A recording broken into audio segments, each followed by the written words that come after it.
नमस्कार दोस्तों, स्वागत है आपका आराधना सोनी यूट्यूब चैनल पर। इस वीडियो में मैं आपके लिए न्यूटन के गति के नियम यानी कि लॉज ऑफ मोशन लेकर आई हूँ, जो फिजिक्स के बेसिक हैं, भौतिक विज्ञान की आधारशिला है। अगर हम इन्हें क्लियर नहीं करेंगे तो आगे जाकर हमें प्रॉब्लम्स हो सकती हैं। हमें फर्स्ट सेकंड थर्ड नियम पढ़ने में कन्फ्यूजन होते हैं कि कौन सा नियम क्या कहता है। ये कन्फ्यूजन दूर करने के लिए मैं आपके लिए यहाँ पर शॉर्ट ट्रिक्स भी लेकर आई हूँ, जो एक झटके में आपको सारे नियम याद करवा देगी। साथ में मैं आपको हर एक नियम का व्याख्या करूंगी एग्जाम्पल्स के साथ। हर एक नियम की मैं आपको उदाहरण दूंगी। स्टार्ट करते हैं हमारी वीडियो। गति का प्रथम नियम।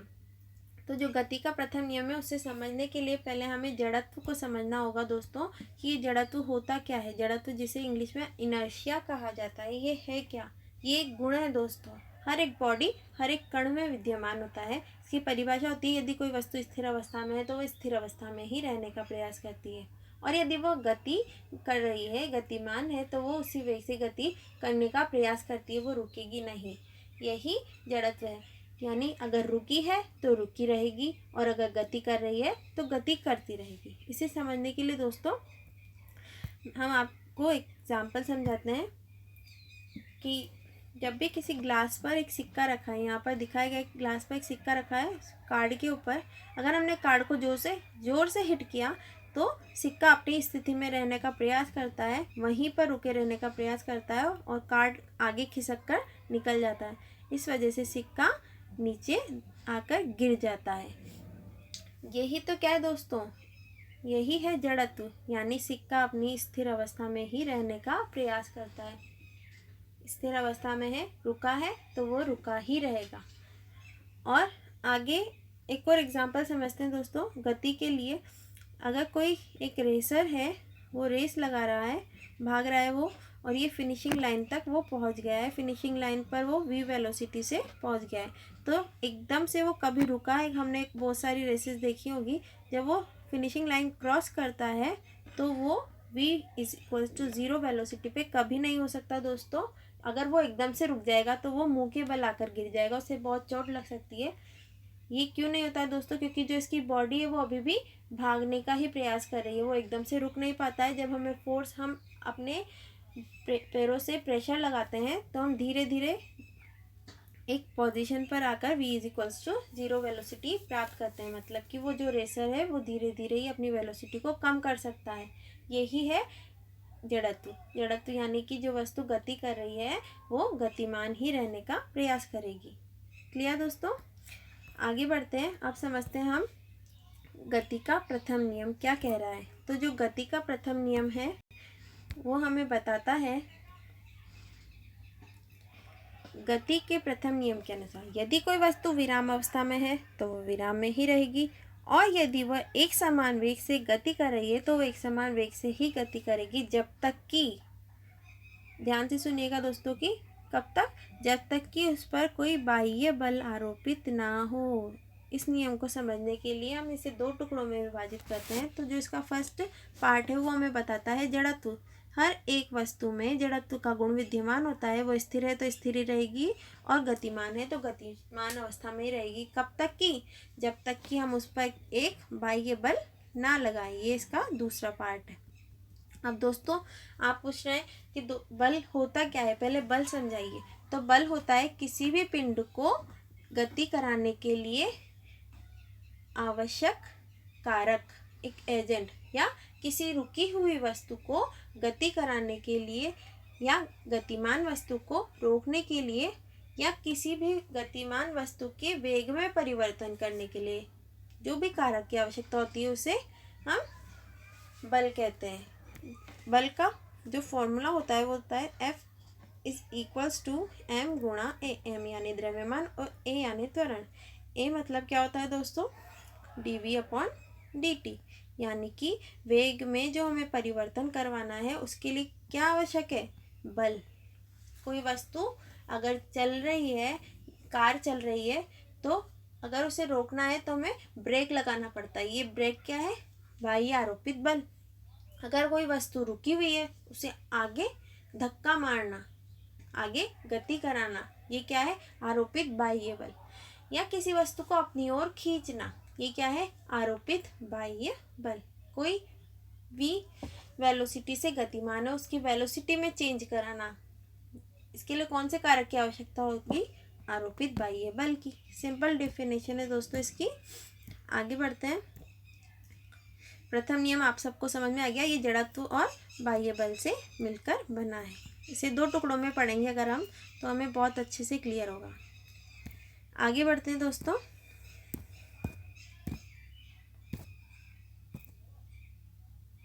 जड़त्व के प्रकार। जड़त्व 3 प्रकार का होता है।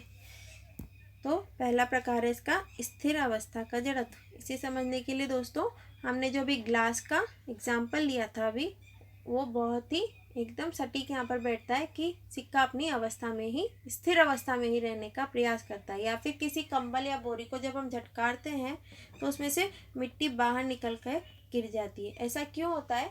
क्योंकि जब हम झटकारते हैं तो कंबल तो अपनी दिशा से ऊपर या नीचे हो जाता है, पर जो मिट्टी के कण हैं वो अपनी उसी स्थिति में रहने का प्रयास करते हैं। इस वजह से कंबल के आगे या पीछे होने पर वो नीचे आकर गिर जाते हैं।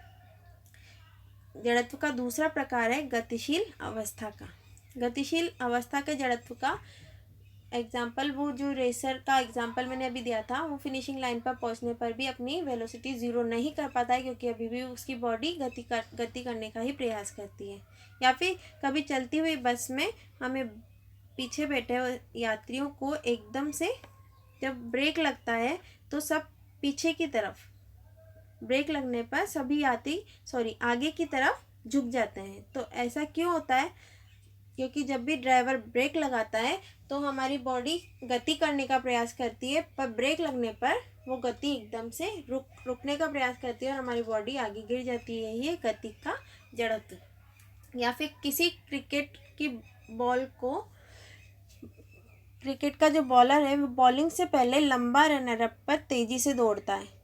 ऐसा दौड़ने से क्या होता है? जो बॉल की जो वेलोसिटी है वो बढ़ जाती है, क्योंकि हम जो भाग रहे हैं वो वेलोसिटी भी उसको ही मिल जाती है, बॉल को डबल हो जाती है उसकी वेलोसिटी। एक तो बॉल को फेंकने की वेलोसिटी और एक हमारे भागने की वेलोसिटी, इससे इफेक्टिव वेलोसिटी उसकी बढ़ जाती है। थर्ड है दिशा का जड़त्व। दिशा के जड़त्व को समझने के लिए हम एग्जाम्पल लेते हैं कि जब भी कोई गाड़ी किसी रास्ते पर चल रही है और जब भी टर्न आता है तो हम बाहर की तरफ झुक जाते हैं, हम दूसरी साइड में झुक जाते हैं। ऐसा क्यों होता है? क्योंकि अभी हमारी बॉडी जो है वो उसी दिशा में गति करने का प्रयास करती है जहाँ पहले गाड़ी चल रही थी, जबकि अब क्या हुआ, गाड़ी ने टर्न ले लिया एक और हम पीछे की तरफ धक्का, बाहर की तरफ एक धक्का महसूस करते हैं। ब्रेक डांस वाले झूले में भी अधिकतर लोग झूले होंगे, उसमें भी ये होता है कि हम धक्के खाते रहते हैं, क्योंकि हमारी बॉडी उसी दिशा में जाना चाहती है जहाँ हम पहले चल रहे थे। यही है दिशा का जड़त्व। आगे बढ़ते हैं दोस्तों। आगे है न्यूटन की गति का द्वितीय नियम। इसे समझने के लिए पहले हमें संवेग को समझना होगा दोस्तों। संवेग क्या है? सिंपल डिफाइन है इसकी, द्रव्यमान गुणा वेग, यही संवेग है। पर इसकी ज़रूरत क्या है हमें? ये फिजिक्स में बहुत यूज़ आता है। छोटी सी टर्म है पर ये बहुत बड़ा धमाल मचाने वाली है दोस्तों। संवेग और बल में एक बहुत ही अच्छा रिलेशनशिप होता है जो हमें न्यूटन की गति के द्वितीय नियम से प्राप्त होता है। तो पहले हम संवेग को अच्छे से समझ लेते हैं। मान लीजिए कोई एक बच्चा यहाँ पर खड़ा है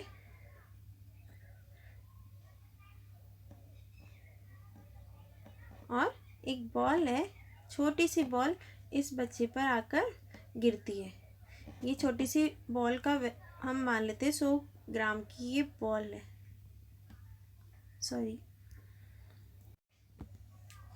तो एक बॉल ले लेते हैं, छोटी बॉल, ये v वेलोसिटी से इस बच्चे के ऊपर आकर गिरती है।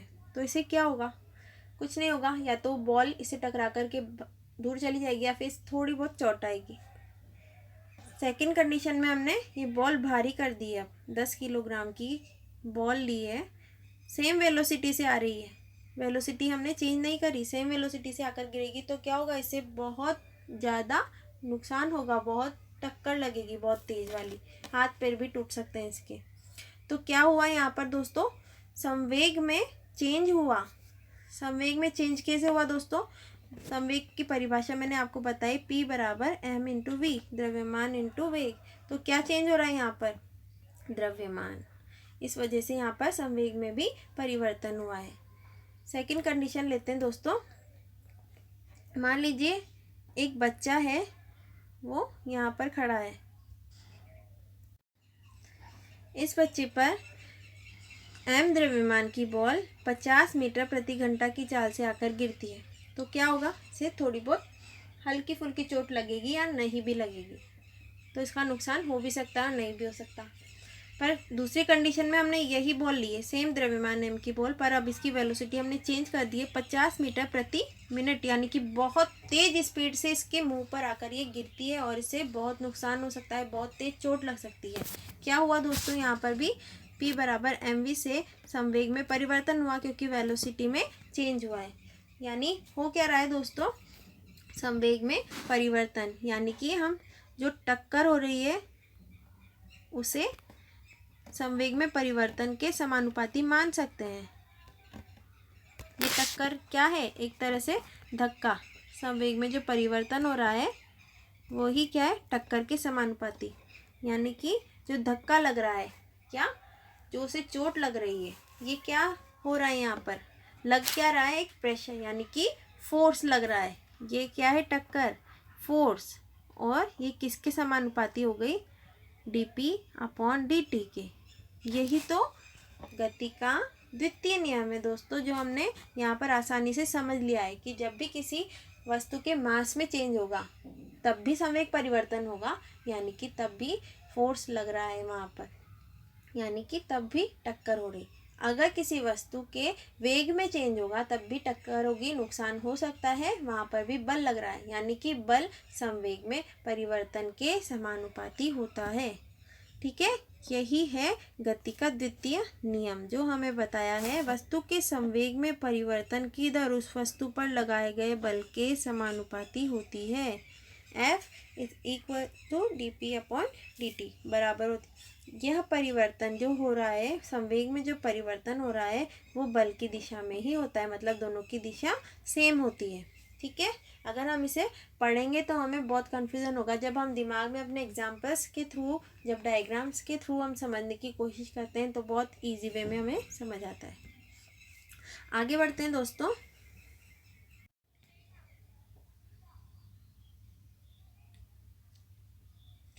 न्यूटन की गति का तृतीय नियम। न्यूटन की गति का तृतीय नियम कहता है दोस्तों कि हर एक क्रिया, जो हमने कुछ भी काम किया या किसी भी वस्तु पर कुछ कार्य हुआ, उसके परिमाण में समान किंतु दिशा में विपरीत हमेशा एक प्रतिक्रिया होती है। इसको समझने के लिए हम दो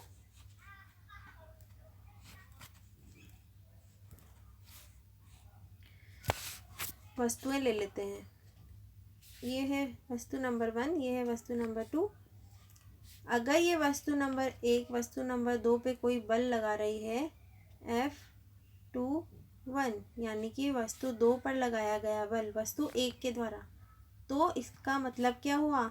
हमेशा वस्तु नंबर 2 भी वस्तु नंबर 1 पर उसी के बराबर बल लगाएगी। ये क्या है? वस्तु नंबर 1 पर बल 2 द्वारा लगाया गया। ये दोनों बल एक दूसरे के बराबर होंगे, किंतु इनकी जो दिशाएं हैं वो एक दूसरे के विपरीत होगी। मतलब ये इधर धक्का लगा रहा है तो ये उल्टा इसको इधर धक्का लगाएगा। इसे गणित की परिभाषा में लिखा कैसे जाता है? F12 = minus of F21। पहली वस्तु पर लगाया गया बल दूसरी वस्तु पर लगाए गए बल के बराबर। क्रिया और प्रतिक्रिया इसे ही कहते हैं, पर दिशा इनकी विपरीत हो जाएगी। जैसे कि एग्जाम्पल के लिए ले लेते हैं, किसी नदी को पार करते समय जो नाविक है वो अपनी पतवार को पीछे की तरफ धक्का देता है। इस पीछे की जो धक्का देने की जो क्रिया है, उसके परिणाम स्वरूप नदी उसको आगे की तरफ, किसको? नाव को आगे की तरफ धक्का देती है, तो नाव क्या हो जाती है? आगे बहती जाती है। यही है क्रिया और प्रतिक्रिया का नियम। ठीक है दोस्तों, अब मैं इन तीनों की आपको ट्रिक्स देती हूँ कि आपको ये याद कैसे करने हैं दोस्तों।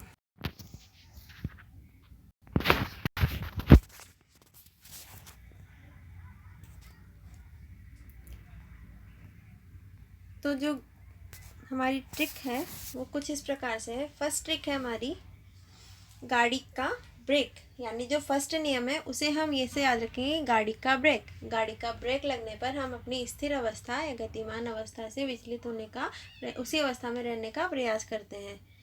ये हुआ जड़त्व का नियम।